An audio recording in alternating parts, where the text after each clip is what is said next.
नमस्कार, मैं हूं आपके साथ मोनिका सिंह राणा। आप सभी दर्शकों का अन्नदाता कार्यक्रम में स्वागत करती हूं। त्याग और तपस्या का दूसरा नाम है किसान। कृषि ही उसकी भक्ति है, कृषि ही उसकी शक्ति है, कृषि ही उसकी निद्रा है और कृषि ही उसका जागरण है। ऐसे ही भारतीय किसानों को खेती बाड़ी से जुड़ी हुई बहुत सी नई लाभकारी जानकारियां देने के लिए हर रोज सुबह हम आपके साथ आते हैं। तो चलिए कार्यक्रम शुरू करने से पहले देखते हैं क्या है आज के अन्नदाता में। किसान भाइयों, मशरूम की मांग आजकल दिन प्रतिदिन बढ़ती जा रही है, जिसके चलते लघु और सीमांत किसानों के साथ साथ बड़े किसान भी मशरूम की खेती को अपनाकर काफी लाभ कमा रहे हैं। जिला अलवर के किसान भी बटन मशरूम की खेती करने पर जानकारी चाहते हैं, तो आइए मिलते हैं इन्हीं से। मैं बटन मशरूम के बारे में जानना चाहता हूँ और इसको लगाना चाहता हूँ। कैसे कंपोस्ट तैयार होती है और ये कितने दिन में तैयार होती है, तो इसके बारे में डॉक्टर साहब से जानना चाहता हूँ कि ये कब लगाई जाती है और इसका कैसे कंपोस्ट तैयार होता है। किसान भाइयों, यदि आप भी बटन मशरूम का उत्पादन करना चाहते हैं तो आप किस प्रकार से करें बटन मशरूम की खेती, इस बारे में जानकारी दे रहे हैं कृषि विज्ञान केंद्र गूंता बांसूर जिला अलवर के विषय विशेषज्ञ डॉक्टर सुनील कुमार। आज हम आपको एक मशरूम की खेती होती है जिसे आम लोग बोलचाल की भाषा में ढिंगरी कहते हैं। ढिंगरी मशरूम या खुम्बी बोलते हो आप लोग। ये एक खेती के साथ साथ अलग से व्यवसाय करने का है जो कि खेती के साथ भी काम कर सकते हैं। इसमें आपको जिनके पास भूमि नहीं है वो भी कर सकते हैं, छोटे घर बना करके कर सकते हैं, पुरानी घर हो उसमें कर सकते हैं, या आप पुआल वगैरह की छत बना सकते हैं, या आप छोटे से झोपड़ी बना करके उसमें कर सकते हैं। तो मशरूम की खेती में मुख्यतः 3 तरह की मशरूम होती है जो कि हम लोग उगाते हैं। एक तो ढिंगरी मशरूम होता है जो कि गर्मी के मौसम में होता है ज़्यादातर, उसके लिए तापमान 30 से 35 तक लगते हैं। और एक दूसरी होती है जो कि बटन मशरूम होता है और यह कम तापमान पे होता है, जिसके इसको 15 से 20-25 डिग्री सेल्सियस पे हम करते हैं, जो कि अभी का मौसम सबसे अच्छे है। किसान भाइयों, बटन मशरूम की खेती का मुख्य आधार कंपोस्ट खाद है। तो दीर्घ अवधि विधि से कंपोस्ट बनाने के लिए कौन कौन सी आवश्यक सामग्री है और इसे कितनी मात्रा में ले, इन सब के बारे में जानते हैं। हम इसमें पलटने के बाद जब इसका लास्ट कंपोस्ट तैयार हो जाता है, कंपोस्ट तैयार होने का विधि को जानने के लिए जो आप देख रहे हैं यहाँ पे, उन्होंने भूसा को रखे हैं और ये अभी 1 सप्ताह तक इनको भिगोएंगे। पानी से इनको भिगोना है 1 सप्ताह तक। उसके बाद इसमें जो है बटन मशरूम के लिए हम कम से कम 3 क्विंटल भूसे को भिगोते हैं, जिससे कि 3 क्विंटल 5 क्विंटल इस तरह से हम हिसाब से भिगोते हैं। और भिगोने के बाद इसमें हम सारी जिप्सम है, कीटनाशक दवाई, फंजीसाइड सब डालते हैं ताकि इसमें जो भी जीवाणु कीटाणु हो वह नष्ट हो जाता है। फिर इसको हम ढेर बनाते हैं और जिस दिन हम ढेर बनाते हैं उसको हम 0 डे कहते हैं। पहला दिन जिस दिन ढेर बनाते हैं उसको हम 0 डे कहते हैं। उसके बाद यह लगभग 1 महीने में ये कंपोस्ट तैयार हो जाते हैं और इस कंपोस्ट 1 महीने के दरम्यान में हम इसको करीब 12 से 13 बार इसको पलटते हैं। फिर इसको हम इसमें पलटने के बाद जब इसका लास्ट कंपोस्ट तैयार हो जाता है, कंपोस्ट तैयार होने का विधि को जानने के लिए जब हम भूसे को देखते हैं तो इसमें कोई भी अमोनिया का गंध नहीं आता है। अगर कोई गंध नहीं हो, अच्छी खुशबूदार अगर गंध आता है, इसमें सुगंध आता है, तब हम जानते हैं कि यह हमारा कंपोस्ट तैयार है और इसमें हम बीज लगाने लायक हो गया है। बटन मशरूम की खेती में एक मुख्य कार्य है स्पॉनिंग। तो इसके लिए किसान कितना स्पॉन और कंपोस्ट खाद ले तथा इसे किस प्रकार मिलाएं जिससे अच्छी तरह स्पॉनिंग हो सके, तब हम जाकर के इसमें बीज लगाते हैं। और 1 क्विंटल कंपोस्ट में हम लगभग 700 से 800 ग्राम बीज लगाते हैं। बीज इसमें लगा देते हैं तो इसका जो बीज इसमें बटन मशरूम उगते हैं, माइसीलियम इसके चलते रहते हैं। और ये इसके बाद फिर हम इसको बीज लगाने के बाद हम इसमें केसिंग करते हैं। फिर केसिंग जो मटेरियल होता है उसको हम पहले से 1 सप्ताह पहले से तैयार करते हैं। उसका जो पुरानी गोबर, पुरानी खाद वगैरह, मिट्टी वगैरह का रेशियो मिला करके 2:1 में रेशियो मिला करके हम उसका केसिंग सॉइल तैयार करते हैं। फिर उसको हम फॉर्मेलिन के 40 फॉर्मेलिन से उसको ट्रीट करके हम उसको 2-3 दिन तक रखते हैं, जिससे कि वह स्टरलाइज हो जाता है। फिर उसमें हम जहाँ पे हमने उसको कंपोस्ट जिस रूम में रखे हैं उसमें हम केसिंग करते हैं कंपोस्ट के ऊपर में, ताकि उसमें ब्रेकिंग आए और वो फिर 1 सप्ताह बाद 10 दिन के बाद से उसमें क्या होता है, फ्रूटिंग स्टार्ट हो जाता है। किसान भाइयों, जब आपका बटन मशरूम 6 से 8 सेंटीमीटर व्यास का हो जाए और किनारे से मुड़ने शुरू हो, तभी तुड़ाई करना उपयुक्त होता है। तोड़ने की सही विधि है, मशरूम को अंगूठे और अंगुलियों के बीच में पकड़कर घुमाएं तो ये आसानी से टूट जाता है। तुड़ाई का कार्य पानी देने से पहले करें।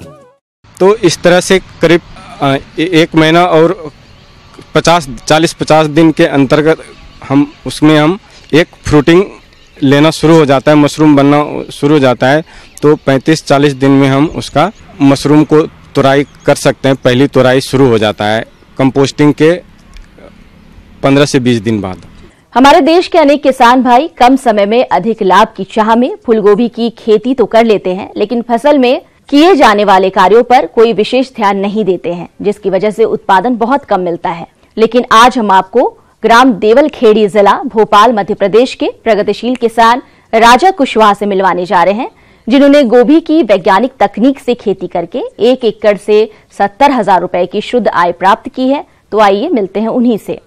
नरसिया रोड पे गांव है हमारा देवलखेड़ी, छोटा सा गांव है। मैं इसका किसान हूं। मैंने करीब 2.5 से 3 एकड़ में फूलगोभी लगाई है। तो इसका मैं आपको बताता हूं जो हमने खेती करी है और जो खेती हम करते हैं, जो हम पूरा परिवार साथ देता है, पूरा परिवार काम करता है। किसान अपनी मेहनत से मिट्टी से सोना उगाता है, ये कहावत तो आपने सुनी ही होगी, लेकिन ये कर दिखाया है इस मेहनतकश किसान ने। तो चलिए सुनते हैं इनकी सफलता की कहानी उन्हीं की जुबानी। इसके खर्चे पे आते हैं अपन।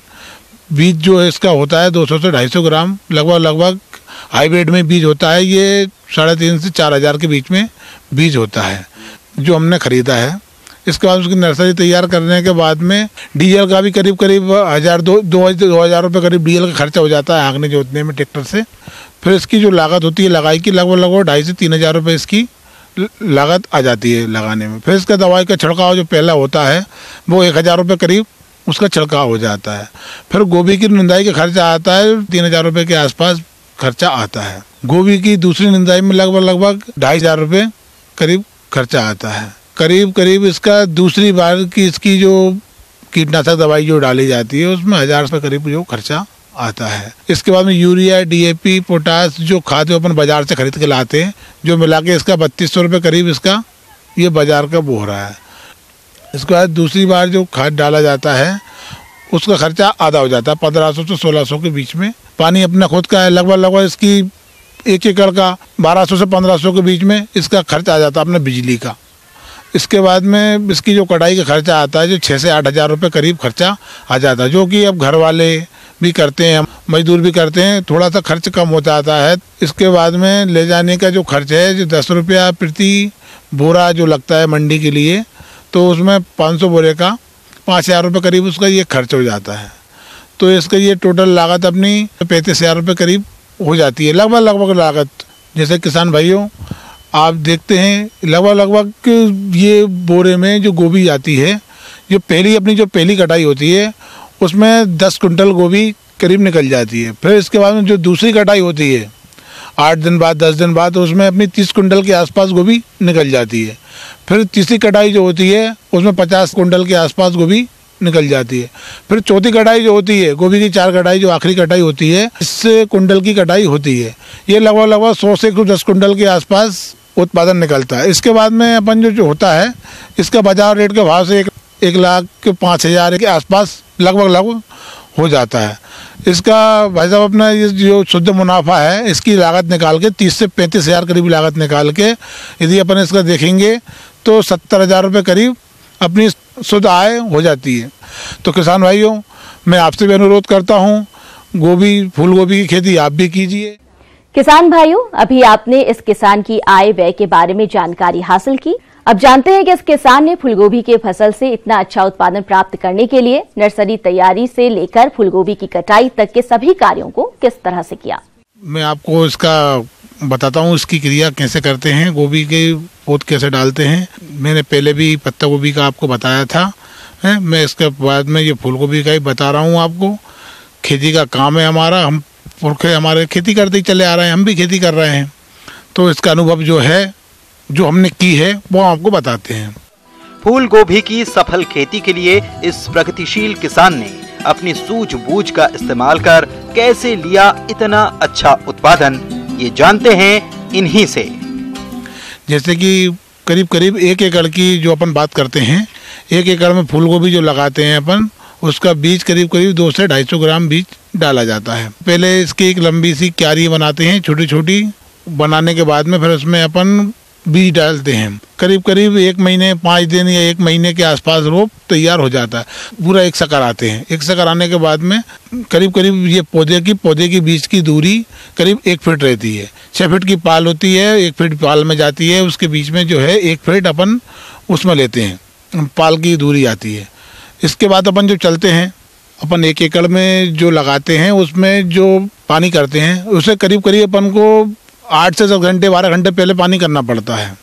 तो पानी करने के बाद में फिर ऐसे 1 दिन पहले पानी कर दिया, उसके दूसरे दिन सुबह से जब लगना चालू होती है गोभी, तो पेड़ उसमें खड़ा होता है, खड़ा लगता है, वो खड़ा ही हो जाता है। फिर इसमें पानी किया जाता है। पानी के बाद में फिर इसकी करीब करीब 1 महीने बाद दूसरी निंदाई होती है, हल्की हल्की फुल्की निंदाई, जो भी कचरा है, क्योंकि गोभी जो है बढ़ जाती है। तो ये नोड़ के बैठ के नहीं होती है, नोड़ के होती है, नोड़ के की जाती है। इसके बाद में लगभग इसमें अपन जब निंदाई करते हैं तो डबल से अपन इसका जो अपन ने जो पहले मात्रा डाली उसकी आधी मात्रा खाद करीब अपन कर देते हैं। यूरिया DAP पोटास का वो मिला के अपन कर देते हैं। रासायनिक खादों के अलावा भी मैंने जैविक खाद का प्रयोग इसमें किया है, जो कि हमने घर पे ही बनाया था। जो एक ड्रम में गोमूत्र, गोबर, बेसन, गुड़ और ये पीपल की पत्ती, पीपल की पेड़ की नीचे की जो मिट्टी, इसे सबको मिला के करीब करीब 8 से 15 दिन तक इसे रखा जाता है। रखने के बाद में इसे डब्बे से प्रति क्यारी में इसका छिड़काव किया जाता है। गोभी की कटाई की तरफ बढ़ते हैं। जैसे ही अपन गोभी को काटते हैं तो उसको देख देख के काटना पड़ता है। पहले बार जो फूल आते हैं वो थोड़ा ख़राब हो जाते हैं। क्यों? कि थोड़ा बीज कहीं कहीं मिक्स हो जाता है, तो उसमें पहले भी फूल आ जाता है, कुछ बाद में आता है। जो पहली कटाई में जो बीज होते गोभी होती है वो कुछ फूल उसके ख़राब निकल जाते हैं, लेकिन कुछ गोभी जो आती है वो बढ़िया आती है, मस्त आती है। हम जो पूरे घर वाले और मेहनती की सहायता से लेके इसको पहले काटा जाता है। काटे थोड़ी सी धूप बताई जाती है कि पत्ते इसके लूज हो जाएं। फिर इसे हम पूरे बोरे में भरा जाता है।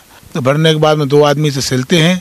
सिलने के बाद में फिर ऐसे गाड़ी आती है, लोडिंग गाड़ी, फिर इसमें लोड करके फिर ये मंडी जाती है। तो किसान भाइयों, मैं आपसे भी अनुरोध करता हूँ, फूल गोभी की खेती आप भी कीजिए।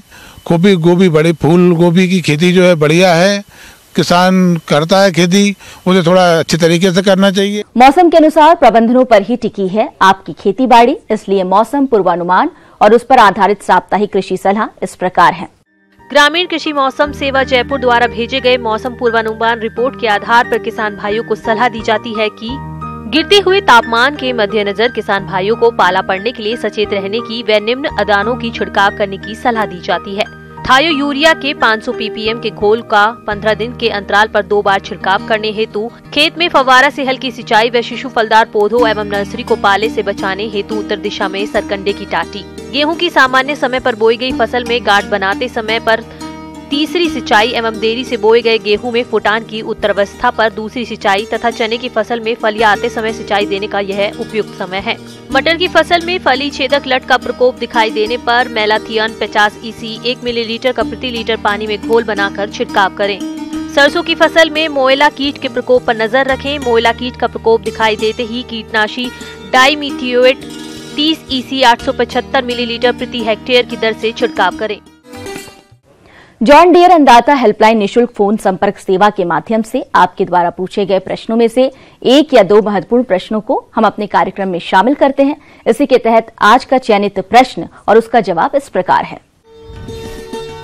अन्नदाता निशुल्क फोन संपर्क सेवा के माध्यम से पूछे गए प्रश्नों में से आज हमने जिस प्रश्न को कार्यक्रम में शामिल किया है उसे पूछा है ग्राम बरेली, जिला जयपुर के कृषक बांके लाल ने। आप अमरूद के फलों से जेली बनाने के बारे में जानकारी चाहते हैं, तो बांके लाल जी आपकी जानकारी के लिए प्रस्तुत है कार्यक्रम का यह अंश। जैसा कि हम लोग जानते हैं कि हमारी ग्रामीण महिलाएं बहुत प्राचीन काल से ही खाद्य पदार्थों को किसी न किसी रूप में लंबे समय तक संरक्षित करने की कला जानती हैं और तरह तरह के अचार, मुरब्बे, पापड़ के रूप में वो खाद्य पदार्थों को लंबे समय पूरे वर्ष भर सुरक्षित करती आई हैं। उसी दिशा में इस समय जैसे कि अमरूद का सीज़न है, तो हम किस प्रकार से अमरूद को वर्ष भर बच्चों के लिए और सभी परिवार के सभी सदस्यों को खाने के लिए उपलब्ध करा सकें, उसका एक रूप है कि जेली के रूप में जेली बनाकर हम अमरूद को पूरे वर्ष भर सुरक्षित कर सकते हैं और ये बहुत स्वादिष्ट होती है और बच्चे भी इसको बहुत स्वाद के साथ खाते हैं। अमरूद की जेली बनाने के लिए बेसिकली 4 चीज़ों की ज़रूरत होती है। एक तो अमरूद, जो कि जिसमें पैक्टीन जो होता है, पैक्टीन एक तत्व होता है, वो होना उचित मात्रा में बहुत आवश्यक है। इसके साथ इसमें अम्ल होना चाहिए, यानी कि अम्ल का मतलब साइट्रिक एसिड या टार्टेरिक एसिड या मैलिक एसिड फलों में स्वयं से उपलब्ध होते हैं। कुछ फलों में अम्ल की मात्रा ज़्यादा होती है, कुछ में कम होती है।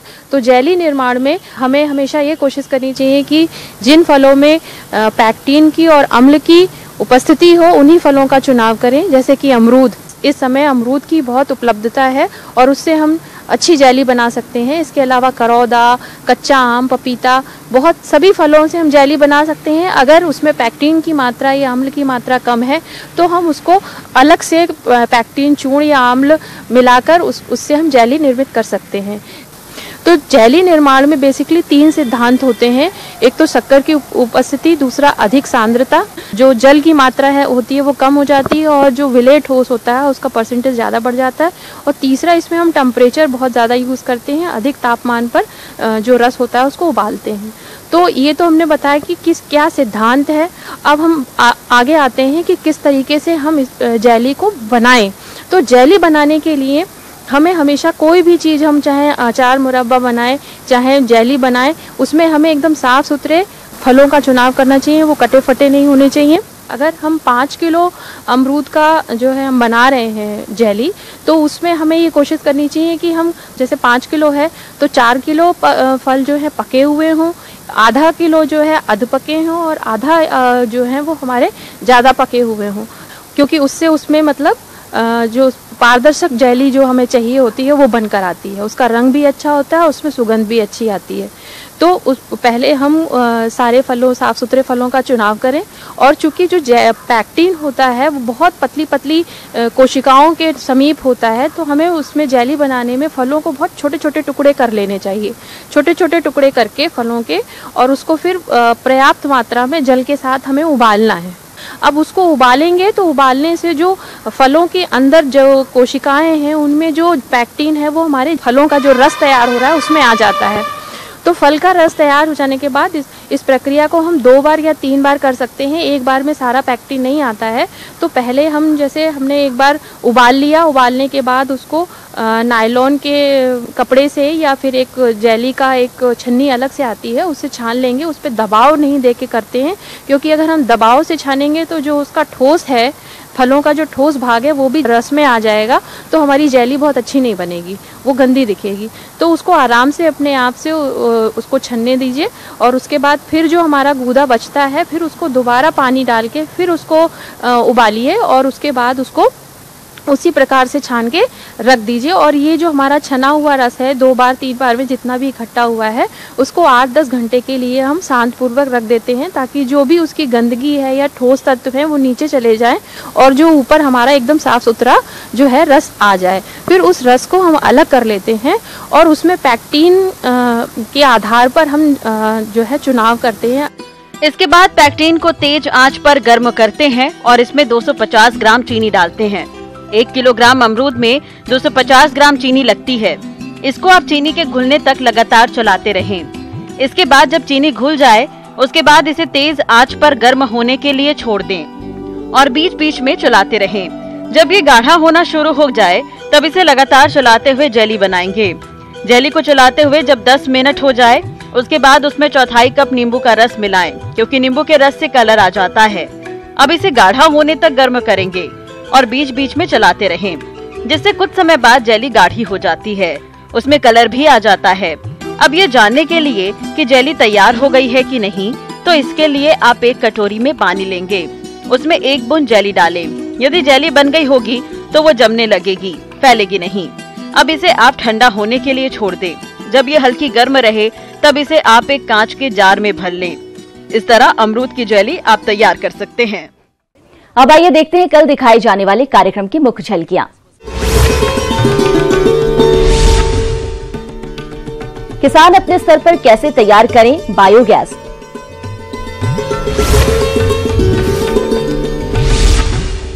समय रहते करें आम के बागों में उचित कार्य और पाएं अधिक फलोत्पादन। हम ये उम्मीद करते हैं कि आज का कार्यक्रम आप सभी दर्शकों के लिए उपयोगी रहा होगा। किसान भाइयों, अन्नदाता आपकी सेवा के लिए संकल्परत है। कृषि संबंधित समस्या एवं सुझावों के लिए आप हमें इस पते पर संपर्क कर सकते हैं। प्रोड्यूसर अन्नदाता, news 18 Rajasthan, Ramoji film city, Hyderabad 501512। साथ ही आप हमें ईमेल भी कर सकते हैं। हमारा ईमेल है p18andatarajasthan@nw18.com।